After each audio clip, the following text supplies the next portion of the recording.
इंदौर के brilliant convention centre के Phoenix hall में वन अधिकार अधिनियम 2006 के अंतर्गत सामुदायिक वन और सामुदायिक वन संसाधन के संरक्षण एवं प्रबंधन के अधिकारों को मान्यता दिए जाने जैसे गंभीर विषय पर संभाग स्तरीय कार्यशाला का आयोजन किया गया। इस कार्यशाला के पहले दिन अनुसूचित जनजाति विभाग के प्रमुख सचिव गुलशन बाबरा, संभागायुक्त दीपक कुमार सिंह ने समिति सदस्यों के समक्ष कार्यशाला के उद्देश्य रखे।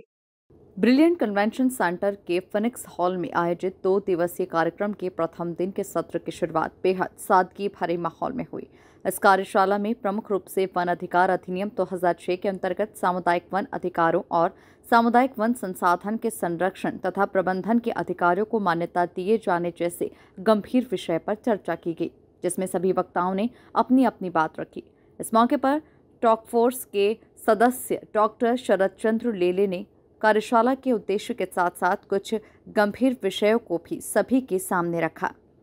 तो ये जो 3(1) वाली धारा है उसके अंतर्गत जो अधिकार मिलेगा तो इसके लिए लोग कैसा दावा करेंगे, इसके बारे में प्रशिक्षण है कि दावे कैसे बनाते हैं, उनको कैसे देखा जाता है, उसमें गलतियां को कैसे हम ढूंढ लेते हैं और उसको कैसे ठीक कर सकते हैं, सामान्य गलतियां उसमें क्या होती है। तो इसको समझाते हुए हम प्रशिक्षण करने वाले हैं कि जो जिला स्तरीय समितियों में लोग बैठेंगे तो इन दावों को कैसे समझे और अपने अपने जिला में अच्छी तरह से दावा प्रक्रिया अगर होना है तो उनको उसके लिए क्या क्या काम करने पड़ेंगे, इसके बारे में हम प्रशिक्षण दे रहे हैं। हमारी आशा ये है कि सामुदायिक वन संसाधन अधिकार मिलने के बाद, क्योंकि मध्य प्रदेश में ही 20,000 के आसपास गांव है जिनको ही मिलने की संभावना है, तो ये जब गांव अपना काम शुरू करेंगे तो जंगल में वृद्धि होगी, जंगलों का पुनरुज्जीवन होगा, जंगलों का अच्छी तरह से संरक्षण होगा और साथ साथ ये जो विकास की प्रक्रिया में जो जल्दबाजी में काम हो रहा है जंगलों को आवंटित करने का, इसमें थोड़ा ज़्यादा विचार, ज़्यादा सोच, ज़्यादा जो है आपसी समझबूझ के साथ और लोगों से बातचीत करते हुए काम अगर हुआ तो इसमें कहीं ना कहीं जंगल बच जाएंगे। कार्यशाला को संबोधित करने के पश्चात संभागायुक्त दीपक सिंह ने मीडिया से चर्चा करते हुए विषय आधारित बात रखी। इसी के साथ ही दूसरे दिन होने वाली कार्यशाला की जानकारी भी दी। वन अधिकार अधिनियम 2006 में आने के बाद पूरे मध्य प्रदेश में बल्कि पूरे भारतवर्ष में जो वन अधिकार थे इन पट्टों का प्रदाय वन विभाग और ट्राइबल विभाग के द्वारा कलेक्टर के माध्यम से कराया गया। इसके साथ ही जो वनों में सामुदायिक अधिकार थे लोगों के, जैसे कोई सड़क है या शमशान है या कोई स्कूल है या धार्मिक स्थान है, उसके सामुदायिक अधिकार भी संबंधित ग्राम सभाओं को दिए गए। अब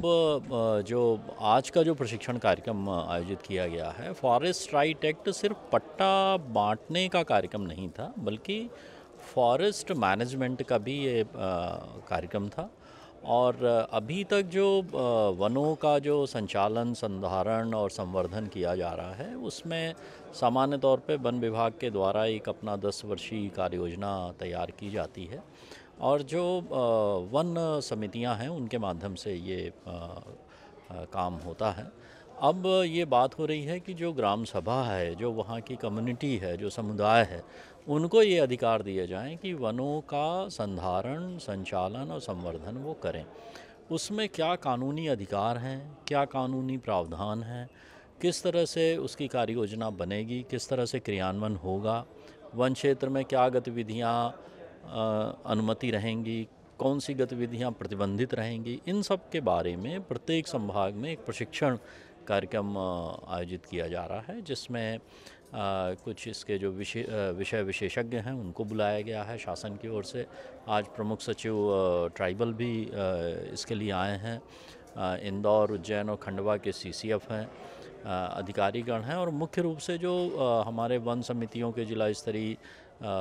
सदस्य हैं, पेशा के सदस्य हैं, जिला पंचायत के सदस्य हैं, उनको आमंत्रित किया गया है। कल इसमें सभी इंदौर और उज्जैन संभाग के कलेक्टर्स,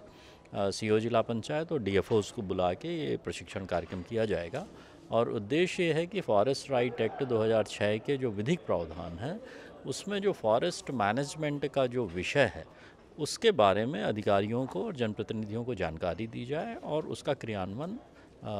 उचित रूप से किया। इस कार्यशाला को अनुसूचित जनजाति विभाग के प्रमुख सचिव गुलशन बाबरा ने संबोधित करते हुए अपने वनवासी क्षेत्र में किए कार्य के अनुभव शेयर किए और कैसे लक्ष्य पर पहुंचा जा सकता है उस पर केंद्रित होकर अपनी बात रखी।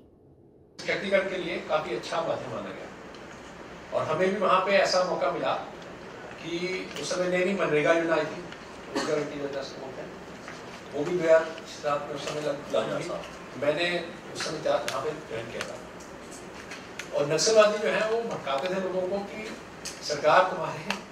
तुमसे मतलब अधिकार छीन लिया, तो देखी कुछ नहीं, और देखो जो है हमें समर्थन करोगे तो हम आपकी ये कर देंगे, वो कर देंगे, इस तरह की बात होती है। तो मुझे लगता है एक बार सबसे पहली चीज़ वहाँ पे मुझे बात चली कि एक पत्रकार साथी नक्सलियों से मिलके आए और आके बैठे थे। मैं नया था, मैं भी समझना चाह रहा था, बोला मैडम या कोई किसी का विधवा हो जाता है तो उसके लिए कोई मदद कराएंगे, इस तरह काम करते थे और लोगों को उनके प्रति सहानुभूति रहती है, बेटा करनी क्यों ये लोग कहीं। दरअसल इस कार्यशाला के माध्यम से अशासकीय और शासकीय सदस्यों के नियमों को लेकर जागृति लाना है, जिसमें विभाग पहले दिन कामयाब होता दिखाई दिया। अब दूसरे दिन की कार्यशाला में इंदौर तथा उज्जैन संभाग के सभी कलेक्टर्स, वन मंडलाधिकारी, मुख्य कार्यपालन अधिकारी, जिला पंचायत और सहायक आयुक्त जनजाति कार्य प्रमुख रूप से उपस्थित रहेंगे। Bureau report, MP news, Indore.